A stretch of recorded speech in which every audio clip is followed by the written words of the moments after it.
Mengerikan, terpidana eksekusi mati di Nusa Kambangan, napi diberikan 3 permintaan terakhir dan harus tewas dalam 1 menit.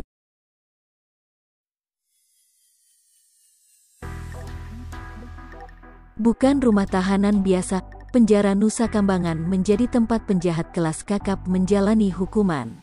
Bukan cuma hukuman penjara, para napi yang divonis mati juga akan dieksekusi di penjara Nusa Kambangan ini. Penjara ini terletak di Pulau Nusa Kambangan yang terletak di lepas pantai Cilacap di Jawa Tengah.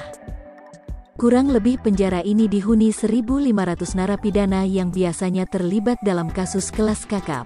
Penjara ini dikenal punya penjagaan sangat ketat. Pulau ini berfungsi sebagai koloni tahanan ketika penguasa Belanda mulai menahan tahanan di sana lebih dari 1 abad yang lalu.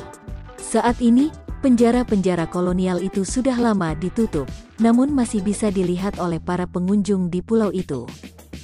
Pulau tersebut masih memiliki hutan dengan binatang buas di dalamnya. Ular kobra bahkan menyebar di sekitar hutan 5 tahun yang lalu untuk mencegah narapidana mencoba melarikan diri. Pulau penjara ini berjarak 3 km dari pusat kota Cilacap. Orang-orang yang ingin mengunjungi pulau itu harus menaiki kapal resmi dari pelabuhan Wijayapura. Namun hanya orang-orang terpilih yang telah diperiksa dengan ketat dapat mengakses penjara di Pulau Nusa Kambangan. Ada 7 penjara di pulau seluas 210 km persegi itu. Antara lain penjara besi, batu, kembang kuning, narkotika, permisan, pasir putih dan terbuka, yang terpisah satu sama lain. Setiap kompleks dijaga ketat dan dibagi menjadi beberapa blok terpisah dengan dinding dan pagar tinggi. Kebanyakan narapidana di pulau itu menjalani hukuman lebih dari 5 tahun hingga hukuman mati. Penjara ini juga terkenal akan eksekusi trio teroris terkenal yang bertanggung jawab atas bom Bali, Imam Samudra, Amrozi, dan Mukhlas pada tahun 2008. Tempat eksekusi mungkin bisa dilakukan di beberapa wilayah sepi yang ada di pulau. Akan tetapi yang paling terkenal adalah situs Nirbaya dan Limus Buntu. Ada beberapa urutan untuk proses eksekusi para terpidana hukuman mati. Para terpidana mati biasanya ditempatkan di ruang isolasi terlebih dahulu. Sebelum memasuki sel isolasi, mereka akan diberitahu kapan mereka akan dieksekusi dan diminta untuk menentukan 3 permintaan terakhir. Menurut hukum Indonesia, narapidana harus diberitahu kapan eksekusi mereka akan terjadi setidaknya 72 jam sebelum eksekusi hukuman mati dilakukan.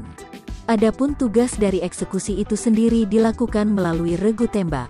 Menurut mantan Algojo, urutan hukuman eksekusi mati adalah sebagai berikut. 1. Sebuah regu tembak berjumlah 12 orang yang terdiri dari penembak yang sangat terlatih dipilih, dengan 2 orang tambahan siap siaga.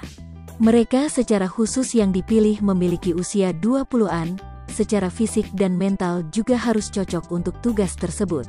2. Para tahanan ditutup matanya dan kebanyakan mengarah ke salah satu dari 2 bidang eksekusi, Nirbaya atau Limus Buntu. 3. Narapidana diberikan pilihan untuk duduk, berdiri, atau berlutut sebelum dieksekusi. 4. Para penembak kemudian akan menembak secara bersamaan pada narapidana, membidik lurus ke jantungnya. 5.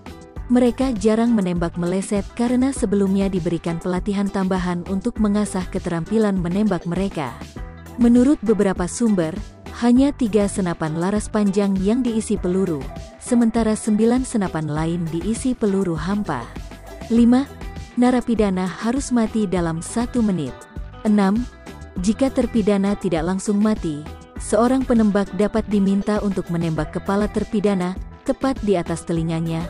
Mantan Algojo itu mengatakan bahwa terpidana mati ada yang menangis dan meminta penasihat agama. Namun sebagian besar menerima nasib mereka dengan tenang.